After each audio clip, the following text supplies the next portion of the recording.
Yep. So you kind of described that as a nasty ankle Yep. sprain. He's got a high ankle sprain. Where is he right now, and any chance of? He's doing good. He's won't be available tomorrow. There's a chance maybe next week. We'll see. These things, sometimes can be weeks and weeks and weeks. So he's doing everything he can to get back. It's just these high ankle sprains are super painful, and it's without getting too specific, it's just a torn ligament between his tibia and fibia, and it's just whatever, So. And then with Jalen, has he been able to get back on the practice floor and do?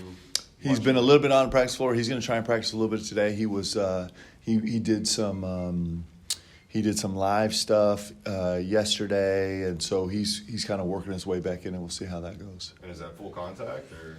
Today we're going to let him you guys can all come take a shot at him if you want to. Just roll in, and so we're going to see what happens.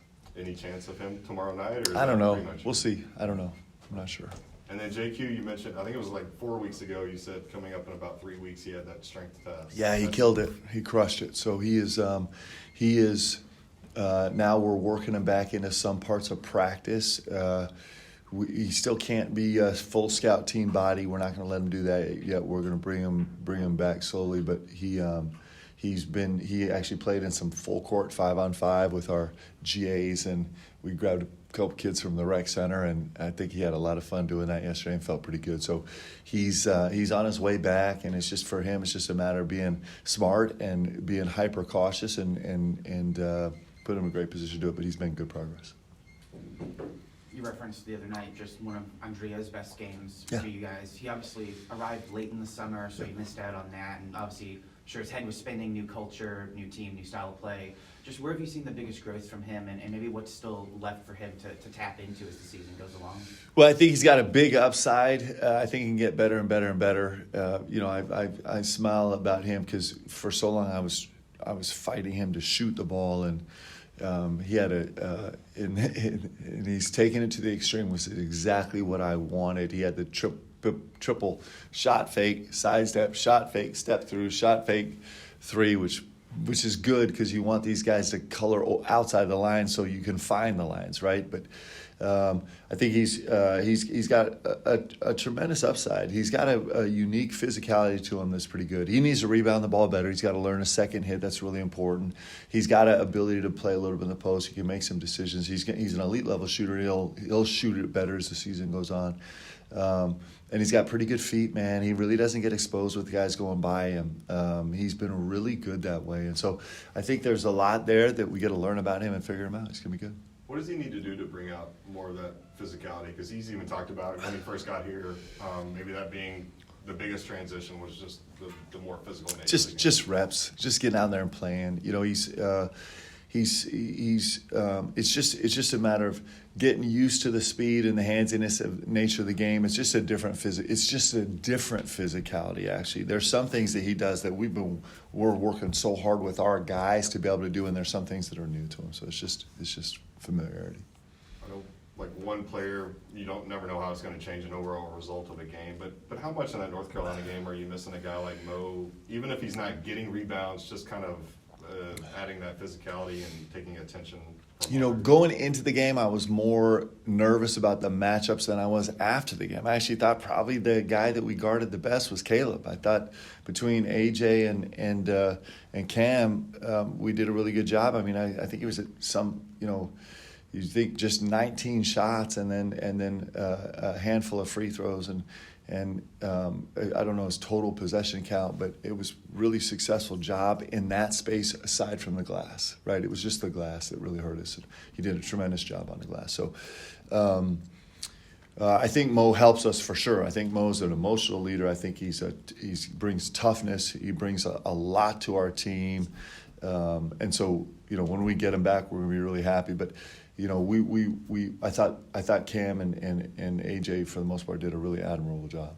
You referenced Cam a couple times there. Just over the last few weeks, as he's getting a bit more run, are you feeling more comfortable with rotations to insert him into guys to have him with along the court? And I guess what's that process been like of getting him acclimated to the way you want to play, but also bringing out his length and his physicality at times as well? You know, he's making progress. He had one possession where he got downhill all the way to the rim, and you know, we need that more and more and more. I thought he had some plays where he's really physical.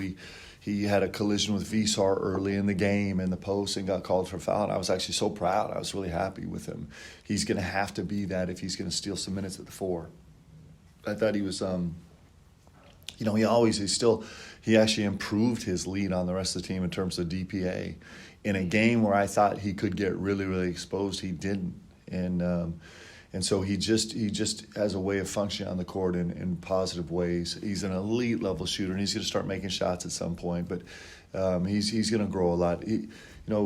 He's like our team. You know, I don't wish this on us. I actually don't wish this. I wish this was not the case because I'm soft and I like things to always be perfect. But this team has a chance to grow into a great team. We're not right now. We're not, but we have a chance to grow, and some of the hardship we're going through is gonna make us great because we're great authors and that's what we do. But Cam is one of those guys that I can see what he can be by the end of this season, and it's pretty exciting, and it gives a chance to be great, and so it's gonna be fun to watch him grow. Both Oweh and Yelich talked after the game about playing kind of hero ball at the end, Yep. and I'm just curious, is that like good that it's recognized by them, and then also how do you approach that? Yeah, yes. You know, it's interesting. You know, when you have games like that, when you have the one possession games that are so painful because you don't get the one possession that you needed. You go you go play by play by play, and I don't know how functional it is, but it's an exercise, and I think the guys saw all the opportunities there were to actually make. It's interesting, you know, those two guys, because Otega had a great on a horns rip play. He had a great downhill play where he kind of went off 1 foot, went at the rim, and Caleb went and made an unbelievable block on the glass. And in retrospect, to 2 feet, a wide open Malachi Moreno roll into the rim is a game-changing play. They executed everything well except for the final discipline decision point. You know, we 3 possessions later, we have a pretty good look at Da coming off a ball screen, and then he's got Yella on the right wing and hits Yella. And Yella has a shot. It's a challenge 3, but it's a 3 that we've been saying, shoot it, shoot it, shoot it. But he's got Malachi on a mismatch with 44 right in the middle of the lane. It's like, that's the one when we get good, we're going to actually make that extra pass and punch that and punish it and take the easy points. Both those ended up in transition opportunities on the other side. And so that's you know, I talk about this all the time, and it's the reason is because it's true. Is just a process, and unfortunately sometimes it's really painful about actually putting experience to the words so that we have a common definition, and the fact that the guys are able to say those words and understand means that we're growing, and that's important for us. We really got to grow and keep going. You mentioned the extra pass. Last season it seemed like there were so many possessions where as soon as it crosses that court, like the ball doesn't stop. Maybe all 5 guys touch it, it's going all over the court, and there just obviously hasn't been as much of that this season. Is that younger roster, more inexperienced? What's the disconnect there, I guess? It's a lot of stuff. I think it's a lot of things that we're digging into as we go. Like we're in a learning process right now. So it is trust in that process. It's you know, there's some positive things. We have guys that are more capable of probably getting downhill. Last year we didn't really have a lot of that. So you know, if you can't dribble, all you can do is shoot and pass, and it leaves shooting and passing as the only options. And so that was a convenient limitation for us last year, actually. That's a space we really want to grow during the season, and we did. You know, our pop rule was way ahead of where it was at this point with last year's team, because of a more veteran team and a less capable downhill team. And you know, by the time we got to Illinois in the NCAA tournament, we had become a really good downhill team. Like Kobe, for example, Jax had become better. These guys had become better downhill guys. And so for us, it's a little bit the opposite growth pattern. And that's a place where if we grow, which we will, then we're going to be a really good team. You always talk about with big men, there's so many responsibilities that they have on both ends of the court for your teams. And looking at Brandon specifically, are there things that you're wanting him to simplify? Because at times it does feel like there's maybe a lot on his plate, a lot happening, or just have you noted the way that he's tried to kind of compartmentalize everything and put it into action recently? Yeah, yes, and sometimes the game's hard to simplify because there's a lot of simple things. There's a whole host of simple things that we need to do. It's hard to just do one thing, but usually you can grab onto 2 or 3 things to focus on, and he's got a couple of really important things for him to focus on right now where I think he can find a settled place. And he's a massively important part of this team. He's a really, really talented player, and he's going to get better and better. Obviously, Ortega thrived in that kind of system last season where there was a lot of space and he had a lot of room to operate. What can be done to maybe get him more of that with this bunch right now? Well, it's a process. One, the most important thing is Ortega being Ortega, which he's working his way back. I thought it was his best effort. I thought it was the most Ortega-like play that we'd seen from him. I think he was pretty passionate on the defensive end. I think there were some moments where fatigue crept in and there was some slippage on the glass and things like that. But I think for the most part, it was a really a terrific effort by him. And he felt like him. He looked like him. He competed like him. So I think that's the number one most important thing is him being in a space where he's like, this is where I'm really special. So I think that's really important. And I think that, as we get a little bit of continuity to how we feel and play on the floor, it'll get easier. Last year, I'll give you an example. There was a lot of similarities between Andrew Carr and Ansley Almanor at the 4 in terms of the gravity that they occupied on the floor. Like there was some familiarity, whereas Mo and Cam couldn't be more different players, right? And I'd say the same for J-Lo and D.A. Like it's just very, very different in the way we would approach the game and think the game with those two guys. Not the least of which is just being a right-handed player and a left-handed player, as weird as that sounds. But there is us getting to know each other a little bit. Malachi is so dynamic and growing, and Jasper is so dynamic and growing, and those guys occupying new space. So there's going to be a familiarity part of this that's just happening way slower than I wish it was. But we are seeing progress.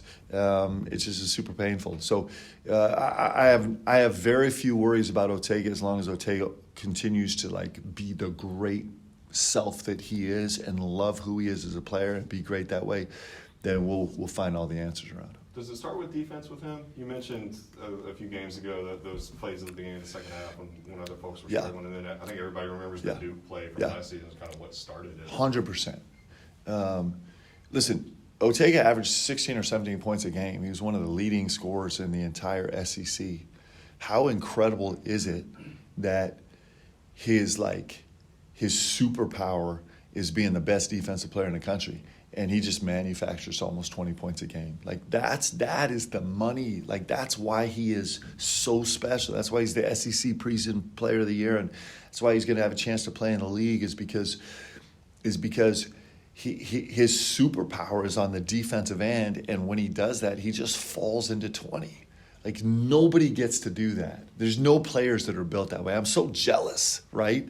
And it actually is. It's something you pay for. That's at every level. That's a valued commodity. And so he knows it. He believes it. He lives it. And he's just trying to put it into play right now. And I think he's making massive progress on just loving the fact that he was built to be that player, because not very many people ever get to be that player. I don't know if you're ready for a lengthy comment or not, because you've been busy and it was a quick hire, but you had a chance to meet with Will Stein, I think, the other night. I've just seen him in passing. Leanne got to meet Darby. I can't tell you how excited we are to have him here. You talk about an incredible young talent. I think he is going to have a long tenure here and do extraordinary things here. I don't know anything about football other than I love to go to games and cheer. But you know, everything I hear and read, I've had a chance to just hear some clips of him about how he thinks about the game and how he thinks about building a program. And you know, I know he has history here at the University of Kentucky that's really rich, and so we're incredibly excited to have him, and he's going to be a difference maker. You're obviously not too far removed yourself from getting hired at Kentucky and settling down here again. Like, what did you lean on during that time? And maybe, I know it's not a direct comparison, but putting yourself in Will's shoes a little bit, like, what were some of the core tenets that you relied on during that very hectic, crazy time in your own life? Well, I think, one, you recognize that hectic, crazy time is never going to stop, which is the ideal. And two, it's you just, I think you just remember that you have the greatest job in the world. And he's going to feel that too here. And there's nowhere better to be. And all the pressure and all the expectations and all the stuff that comes with it is what makes it great. And so just, I think that's the most important thing that all of us can do in every part of our life, is just every day just recognize how blessed we are to you know, Jay Hart and his pregame prayer.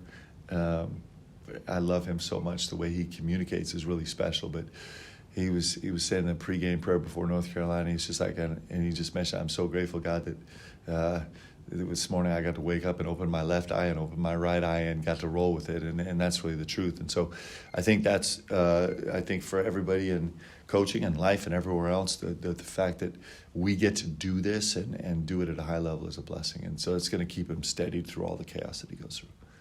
What have you seen of this Gonzaga team so far? And Yeah. is it more difficult to scout a team that's had kind of the wacky resume that they've had, and also the lineup changes that they've had more recently? Well, there's nothing wacky about their resume except for Michigan. Well, yeah. You know, that's the third game in 3 days against you watch that film and you're like, my gosh, you know, Michigan are they the Lakers or the Celtics? They're good. And so is Gonzaga. And it was an anomaly. Like, that was just, you know, it's one of the ones where I'm sure Mark, you know, looked at that film a bunch, but I don't know how much there's to take away from it. It's just a weird setup. They're good. They're physical. Again, back-to-back games, they're leading scorers that are starting 4 and 5. And the only difference is their 4 or 5 are bigger and more skilled and more physical. They play at even a higher pace. And they're really dangerous. I know Coach well. You know, I've been you know, battling him for, it seems like, 100 years. If he's not the best in the business, he's one of them. And they play incredibly fast. They'll dominate you on the glass. They'll kill you with paint points, just crush you in every different way. You know, they've changed a lot of the terminology that we use. The first hit, second hit is a Gonzaga term for sure. They got veteran bigs that can beat you on the short roll. I mean, you know, Huff's shooting 15-foot quicks off the short roll. Like, it's impossible to guard. Like, it's really, really incredible. And Ike is just, I mean, he's just a load. They're both a 1.25, 1.3 points per possession, and their derived offense in the post is just as good. And Huff's doing more damage off the short roll than is the post. So you start thinking about those guys. And then on the perimeter, they got a couple kids, man, that get down in a stance and guard. And they're a really talented team. They're one of the top teams in the country, and it's going to be an incredible challenge for us. We can't wait. You referenced Huff and Ike there a second ago. Just what Cam and AJ were able to do against Caleb. You know, obviously, he got his, but having a very non-efficient shooting night. Yeah. How much confidence does that give you for what they could do against those guys, especially with Mo out? Well, they were functional for a night. Let's see if we can make it 2, you know, with a better result. And I think they can. I think those guys. I think their upside for both those guys is massive. And so we're just seeing the beginnings of them. And if we do our job well and they do their job well, we're not going to even recognize what we see in 2 months. And I think they have the chance to be great. What did you see defensively when you look back at Tuesday's tape? Were you pleased with that first possession, I guess, Yeah. on defense? And was the defensive rebounding more of an anomaly, or were guys out of position because they were playing defense? The defensive rebounding was a couple things. There were a couple things that happened. Mostly, it was just a really poor deal. You know, I think going into the game, we were somewhere between 2 and 5, depending on the metric in the country in terms of defensive rebounding.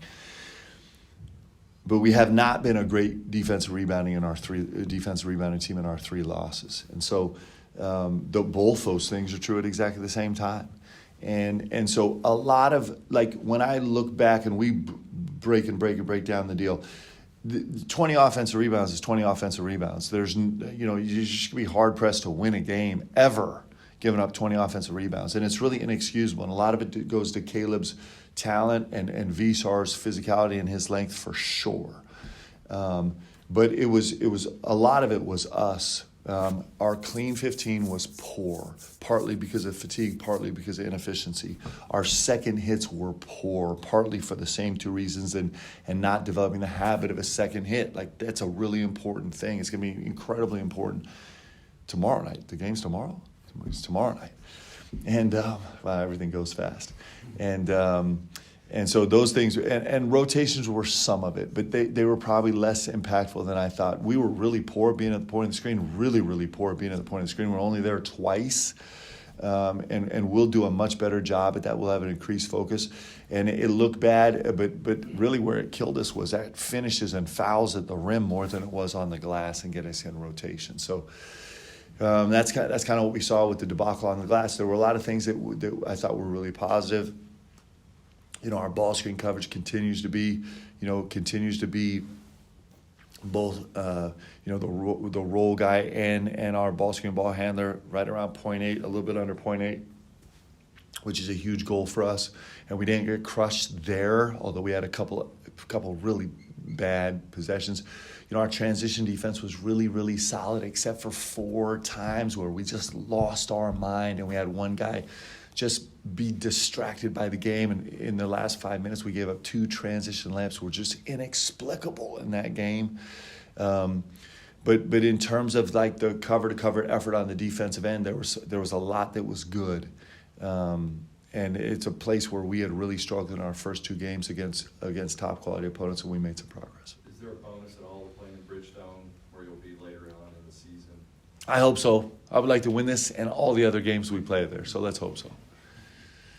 Okay. You mentioned 3 games in 3 days. Any desire, you might need 41 games to do this, but any desire on your part with that Players Aero Festival in the coming years? Yeah, man, there's so much we would like to do if we could just grow the schedule. So just grow the schedule so we can. Like, I think it's awesome. I think it's an incredible experience for guys. I think it's a bonding experience. I think you get lost in them.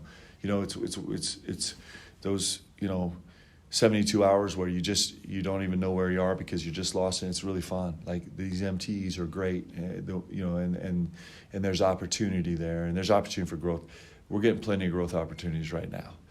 But yeah, I love all the stuff. Like, just let's do more for sure. Okay, thanks guys. Have a good one. Thank you, Mark.